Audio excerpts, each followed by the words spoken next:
this video I'd seen a Taranis jump into this system. It's the entrance system to Cloud Ring from Okagaken. So he's not here on this side of the gate, so I warp across system to go see if he's on the other gate. It's been 30 seconds or so. I was waiting for him on the other side of the gate to come back to me, but he never did. So I warp across system, and as I'm going I see two Taranises and a Manticore on scan. So my first reaction is they're probably all together, but as I land here, finally the grid loads. I see three of them zoom in, and hold on a second, drones are out. Looks like I see some E-War effects going around, and there are some missiles from the Manticore. So immediately what I do is I start to check, hover over each one of the pilots to see who's with who, which alliance. I notice one of the original Taranis I was chasing and the Manticore are together, and they're both fighting against this other Taranis. So it probably started out as a Taranis versus Taranis, and the Manticore uncloaked to help the Taranis DNL. So step one here is going through my mind is, okay, I have an advantage here. I have a chance to get all three of these guys if I pull this off correctly.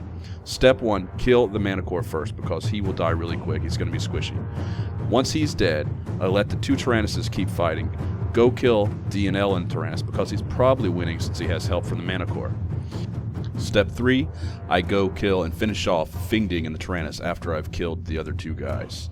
So the reason I'm going for the winners first is because the winners are probably ahead, and if I kill the losers, then the two winners are going to be able to come after me. So kill the squishy Manticore first. He's going to go down real quick. I'm going to overshoot here. That's why I have null loaded, because your optimal on a Taranis is pretty terrible. The null allows you to get a lot of fall off and to overshoot while still doing good DPS. So the Manticore goes down really quick. In general, not always, Manticores die really fast and they're good first targets. They're still fighting, so now I need to charge in. My drones decide to go without me telling them to. I'm okay with that. Charge in. I need to get locks. I probably could have done that a little bit faster. Get locks, and I want to go for DNL first because he is part of the team that was, two-teaming this one guy. Therefore, I'm going to go for him. It's obvious he's winning. I decide to put my drones onto Fingding because it looks like he's about to die, and I'd rather get on that kill mail if I could. So give it a little bit of heat on the guns. Try to finish off DNL really quick. I've noticed there's a Caracal and a Confessor now on field. They've come to tacticals, and now they're getting really close to me. So I have to keep that in mind, that I need to finish this fight relatively quickly.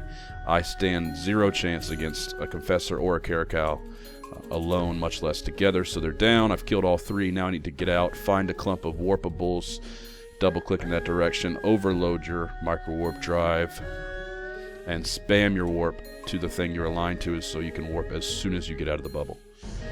That's a pretty textbook fight from my Taranis guides. Basically, I just went in, I analyzed the situation, and I came up with a plan that best fit that situation, which was to kill the guys who had the advantage first so that they would not be paying attention to me. They'd be paying attention to the guy they were already killing, because most likely the first thing through their head's going to be, I'm going to kill this guy first, then we'll go to this other guy who's just joined in.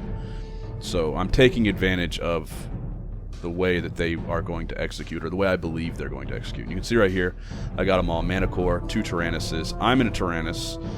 This character that I'm using right here is relatively low skill point. I blurred him out. It's not going to be too hard for you to figure out who he is, but he's kind of one of my more lesser known characters. And he's got 24 million skill points, and he's a Moros pilot, so that just tells you that he doesn't really have a whole lot of combat skill points.